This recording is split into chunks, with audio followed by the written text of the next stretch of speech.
तेलंगाना देखिए न्यूज़ में अब तमाम के खैर मकदम में बढ़ते हैं। खबर की जाए शहर हैदराबाद के इंचार्ज मिनिस्टर पूनम प्रभाकर ने आज हिमायत सागर का दौरा किया। इस मौके पर बताया गया कि उनके हमरा एमएलए प्रकाश गौड़ भी मौजूद थे।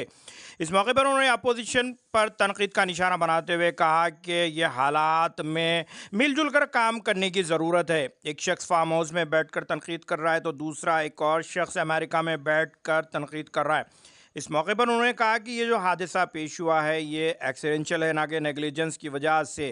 इस सिलसिले में उन्होंने कहा कि अगर मज़ीद बारिश होगी तो हिमायत सागर और गंडीपेट के दरवाज़ों को खोला जाएगा। अगर अभी तक आपने ये चैनल को सब्सक्राइब नहीं किया तो फौरी कर लें। आलमी, मुल्की, रियासती, मुकामी खबरों के लिए देखते रहिए आपका अपना चैनल तेलंगाना दक्कन न्यूज़।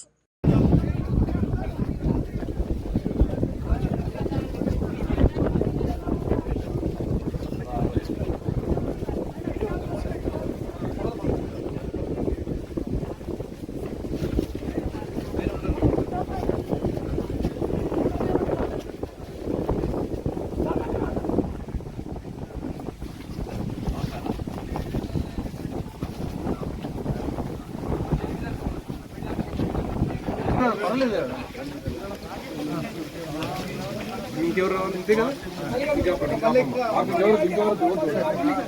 మీరు నిలబడే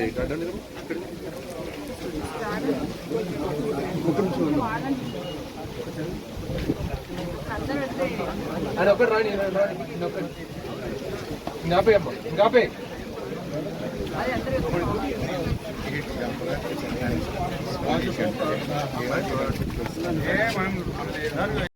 జంట జలాశయాలు ఇక్కడ నుండి తీరాదు హిమాయత్ సాగర్, ఉస్మాన్ సాగర్ సంబంధించి ఈరోజు ఇక్కడికి చూడడానికి రావడం జరిగింది. గట్టి ఒక వర్షం కొడితే 5,000 క్యూసెక్ నీళ్ళు వస్తే 10 గంటల్లో ఇది ఓవర్ఫ్లో అయ్యేటువంటి అవకాశం ఉంటుంది. కాబట్టి ప్రభుత్వం తరఫున అన్ని రకాల జాగ్రత్తలు తీసుకుంటా ఉన్నాం. ఎక్కడ కూడా ప్రజలకు దీని పరివాహక ప్రాంతంలో ఇబ్బంది లేకుండా ఉండే విధంగా అధికార యాంత్రాంగం ప్రజలందరినీ అప్రమత్తంగా చేస్తూ ఉన్నారు. ప్రతిపక్షాలు రాజకీయంగా విమర్శ చేస్తున్నటువంటి పరిస్థితుల్లో వారిని కోరుతా ఉన్నా ఇది విపత్కర సమయము. మీరు కూడా వచ్చి ప్రత్యక్షంగా ఈ యొక్క ప్రజలు ఇబ్బందుల్లో ఉన్న వాళ్ళకి మీ పార్టీ తరఫున సహాయక చర్యలో పాల్గొనండి. రాజకీయ అసెంబ్లీ వేదికలోనో ఎన్నికలు వచ్చినప్పుడు చూసుకున్నా ఇప్పుడున్నటువంటి పరిస్థితి ప్రజలు కష్టాల్లో ఉన్నారు. ఒకరు అమెరికాలో ఉండి ఒకరు ఫామ్ హౌస్లో ఉండి బయటికి రాకుండా ఉండి ట్విట్టర్ వేదిక విమర్శ చేయడం సరికాదు.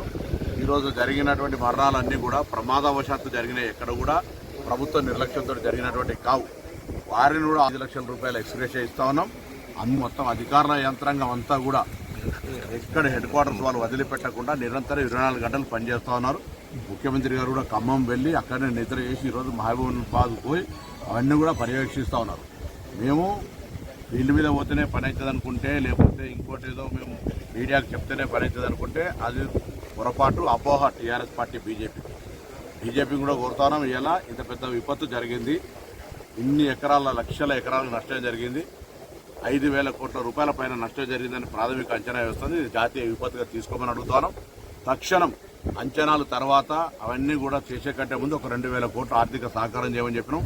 ఇప్పుడు పంట నష్టానికి సంబంధించిన ప్రాణ నష్టానికి, ఇతర ఆస్తుల నష్టానికి సంబంధించి కాక ప్రభుత్వ పంచాయతీరాజ్ రోడ్లు కావచ్చు, ఆర్ఎండ్బి రోడ్లు కావచ్చు, అనేక నష్టం జరిగినాయి.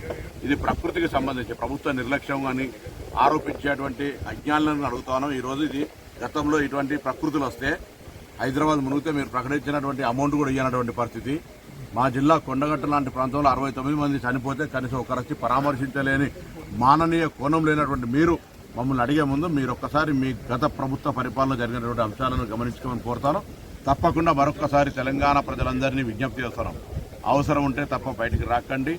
వర్షాలు ఇప్పుడు ఉపశమనం కలిగించినా మళ్ళీ వాతావరణ శాఖ కొన్ని ఉత్తర తెలంగాణ జిల్లాల్లో ప్రకటించినాం. మొత్తం 33 జిల్లా కలెక్టర్లు హెడ్ క్వార్టర్లో ఉండి పంచాయతీరాజ్ కావచ్చు, ఆర్ఎండ్బి అన్ని శాఖల అధికారులు, గ్రామ కార్యదర్శిని మొదలెట్టుకుంటే సచివాలయ చీఫ్ సెక్రటరీ దాకా 24/7 పనిచేయడానికి సిద్ధంగా ఉన్నారు. ఎక్కడైనా ఏదైనా విపత్తు కలిగితే కంట్రోల్ రూమ్ ఏర్పాటు చేసినాం. మీ స్థానిక ప్రజాప్రతినిధులు, మున్సిపల్తో పాటుగా శాసనసభ్యులు, శాసన మండలి సభ్యులు, పార్లమెంట్ సభ్యులు అందరూ ఉన్నారు. రాజకీయాలు అవసరం లేదు. ప్రజలకు 24 గంటలు/7 వారితో కలిసి సమస్యలు భాగస్వామ్యం చేయడానికి మేము అందుబాటులో ఉన్నాం. ఇది ప్రకృతికి సంబంధించి ప్రకృతి విపత్తు. రండి, కేంద్రాన్ని డిమాండ్ చేద్దాం. మేము అడిగినటువంటి అంచనాల ప్రకారం కేంద్రంలో ఇక్కడి నుంచి ప్రాతినిధ్యం వహిస్తున్న 2 మంత్రులు కావచ్చు, ఎంపీలు కావచ్చు, వాళ్ళందరూ తక్షణ సహకారం కోసం కేంద్రాన్ని డిమాండ్ చేయమని చెప్పి కోరుతాం. బడ్జెట్ లెక్క మొండి చేసి చూపెట్టకండి. తప్పకుండా ప్రభుత్వం అప్రమత్తంగా అలర్ట్గా ఉంది. ప్రజలు ధైర్యంగా నిశ్చితంగా ఉండమని కోరుతాం.